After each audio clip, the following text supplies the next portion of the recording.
So to everyone who's present here, this is your opportunity to ask questions directly to Alfred. I've got one question in the chat box, Alfred, for you. Okay, let's go for it.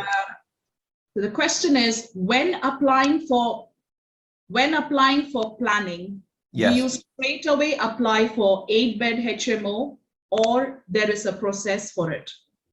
Yeah, it's a good question. Obviously, every council is different. The more staggered approach can get you a better chance of approval. And so what I mean by this is, under permitted development, you can develop a house up to 6-bedroom HMO without having to go through planning. So when you say to a planner, when you submit an application saying you're going from a 6 to an 8-bedroom house, a HMO property, there's less things for them to consider, because they're thinking it's 2 additional people, 2 additional rooms, parking requirements, amenity space. There isn't much of a change. So in terms of change, it's not a big jump. Whereas if you go from like what I did, 4 to an 8, there could be a view of you're over intensifying the property. It's such a drastic change, and sometimes it can be frowned upon. So it's going into planning portal within your council, seeing what's been approved recently in terms of within the area you're looking at getting approval. What kind of applications have been approved in the past? Has it been a residential house, C3 class, straight into C generous application, which is 7, 8, 9 plus rooms? And if you're seeing a repetition of that on roads nearby the property, and again, as close as possible, we don't want to look 5 miles away. You want a quarter-mile radius, half-mile radius, to kind of get an idea of what the council expects and what they're currently approving. And if they're not approving and rejecting them, what are they rejecting on the basis on? So again, read the decision notice as to why they're rejecting them and pick up those points. And that's how you try and, again, with councils, all you're trying to do is satisfy their requirement. If you satisfy the requirement, they'll give that planning approval. If you're challenging their principles, their requirements, they're going to reject you. So you're not trying to challenge anybody. You're trying to satisfy their requirements. And a successful application, all it does is supports their requirements. So I hope that answers that. Okay, thank you, Alfred. I've got another question. How you can raise finance from private investor if you have the knowledge but not the experience? And where is the best place to find investors and approach them? That's asked by Ariel. Yeah, so good question. If I could talk from experience, because yes, I had knowledge. I invested in my education quite heavily into that. I had mentorship programs and stuff. So I was well versed in the property investment space, but I still lacked experience. And again, it comes down to the word leveraging people. To kind of bridge the gap of experience, I found a build team that's done this several times over to leverage their experience, because the risk element is developing a project of such a magnitude. So it's, can I find a team that's done this to leverage their credibility in terms of being able to successfully deliver these type of projects, with me having the knowledge. So it's a combination of the two. And so when I'm speaking to investors, I'm positioning myself from a place of, I have the knowledge, I also have the team who have the experience. Combined, we can deliver this project. So don't dwell too much on experience. You definitely need something, which knowledge is a good starting point. Also, don't forget, and as an investor, you're not necessarily just looking at the person based on experience. You do have investable qualities, such as being a hardworking individual, someone that's got the can-do attitude, someone that does whatever it takes to get a job done, someone someone's hungry, ambitious. These are all investable qualities. So it's how you're positioning yourself to these people. It's what's going to help you get an investor over the line. Also, when starting out, I know people kind of talk about, where do you find investors? Investors are everywhere. People that you speak to on a daily basis, your family members, your work colleagues. You forget you spend probably more time with your work colleagues than you do with your own family members, who you're always speaking to them, working with them. So very quickly they get to know who you are as an individual. They know what your ability is, what you're capable of doing, what your ability is, basically. And therefore, if they see that you're someone serious and aspiring to this thing, and they want to support you, that's them in effect supporting you by form of investing with you on your projects. And again, as well, you're not just coming from a place of you're asking for money, you're coming from a place of value, which is, I am someone who can take the money that's currently sat in your bank account, earning you pretty much nothing. If anything, you're actually losing money in the bank account. And I am going away with my expertise in terms of my team, with my knowledge, to then go and earn you a better return than what you're currently earning. So it's an exchange of value. So no one we're both on the same level playing field, in the sense you have a problem, which is the investor has a problem, which is they have money sat there not getting a good return, versus as well you, who's come from a place of value, which you know how to apply that money to be able to go get great return and safely return that money back with their agreed interest on top of that money, if that makes sense. So it's all positioning. It's all about, can you present yourself as someone coming from a place of value? And if you can, and someone likes you, knows you and trusts you, which ideally those are the people closest to you because they've known you the longest, they probably trust you and they like you.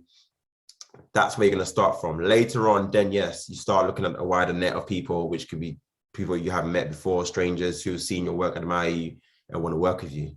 But to start with, focus on your closest circle. It could be a neighbor next door, families, whatever, your postman, even anybody's taxi driver, whatever, someone you're speaking to. Just speak to people around you and just have conversations. Again, don't be too salesy, looking to raise money. Just come from a place of value, have very conversations of, look, I'm speaking to investors, looking at offering them returns, tell stories about what you're currently going through, your viewings you're doing, the challenges you're having on your journey at the moment. That will then engage people, and if they can relate to you or think they can help you out, then that's where they'll come and invite you to pitch. Tell me more. How does this work? So that's how you want to structure it. So I hope that helps you, can't remember. Sorry, I can't pronounce your name, but yeah, hope that helps. Yeah, thank you, Alfred. I think Ariel has asked another question. What is the best way to find builders? Again, another good question. Finding builders, you want to get into an investment area. Everyone thinks it's like there's like a trick to finding builders, and there really isn't. Literally, I'm sure if you walked around your investment area, at least you walked around or drove in a car on the streets, you'll see banners, skips outside of properties. These skips are indications of construction works happening in these properties. So you want to then literally simply knock on the door, find out who's on site, find out who the main person is, and engage them. Say, look, I'm new to the area, I'm looking to find a build team, and then have a conversation with them, see what they offer, what they do, what kind of projects they do, what's their experience like. You want to see a project that they're currently doing, a project that they've done, completed, to kind of get a feel of their finish.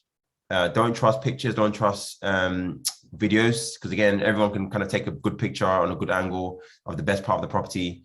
You want to see this in person. Recommendations are good from other local investors as well, but again, take that with a pinch of salt, because everybody's taste is different.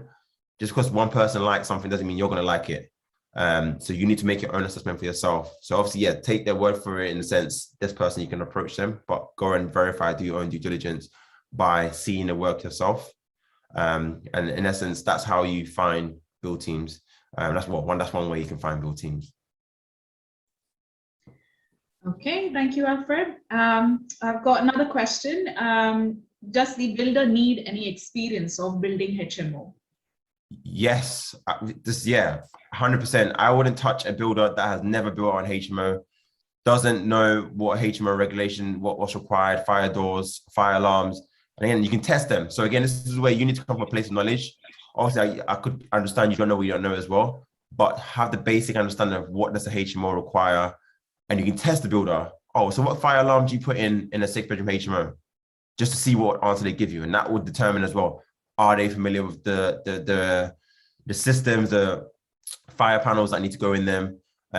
Do we need to have fire? Just literally play dumb. Do we need, obviously you know the answer to this, but you're asking questions to test their knowledge and experience in that space. Because one thing a builder can do is, oh yeah, I can do HMO, I've done loads of them before. So if they can't take it to a site where they're actually actively doing one, again, don't just take a builder's word for it, because they always want a job. They're not going to turn down a job, so they're going to want the business, and they'll try whatever they can to get the business. By you coming from a place of knowledge, you can ask and vet them by asking HMO regulation related questions. to see if they're aware. And that will determine, yes, okay, these people, they know what they're doing. They know how to do this stuff. But definitely, they need to be in that space. Or whatever you set out to do, they have to have experience in that space.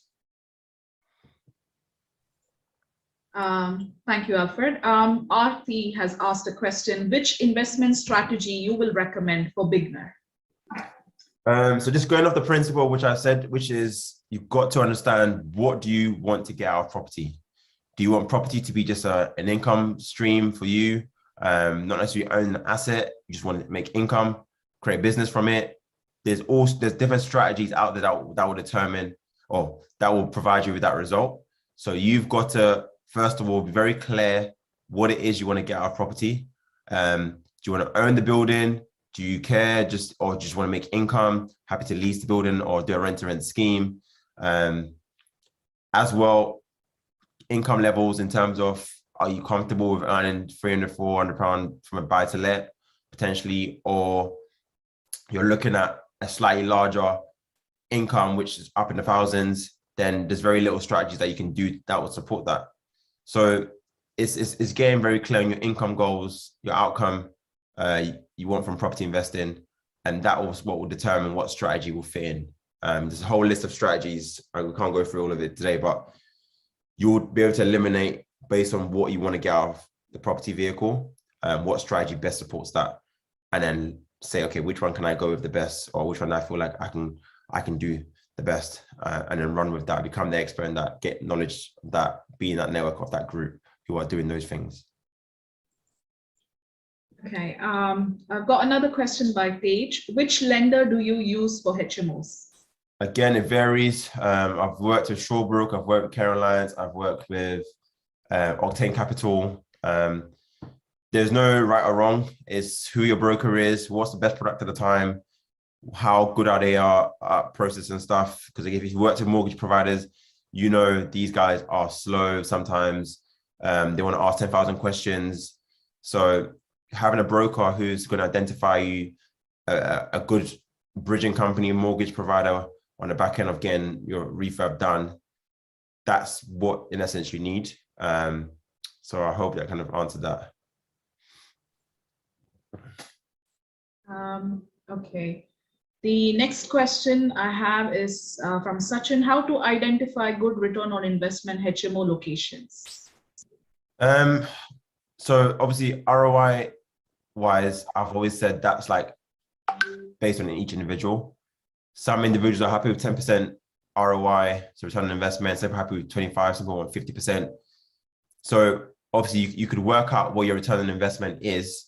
Again, not to kind of get very technical with this, but if you're doing a deal appraisal on a deal, how much you bought the property for, how much you invested, what's the revaluing at, and then kind of working out how much money are you able to recycle post completing on the project, that will determine what ROI figure you get.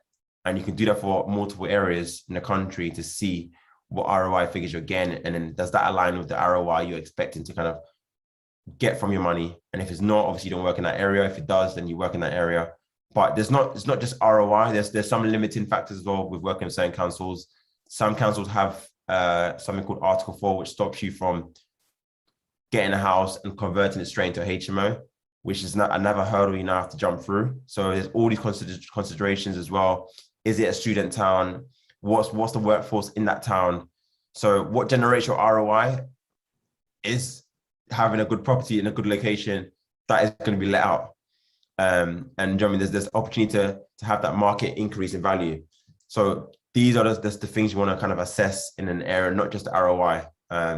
So it's not a straightforward, quick 2-minute answer. There's a lot to it, market research, which will identify if the area is good for the ROI that you're looking for. But thank you, Alfred. Thank you for answering the questions.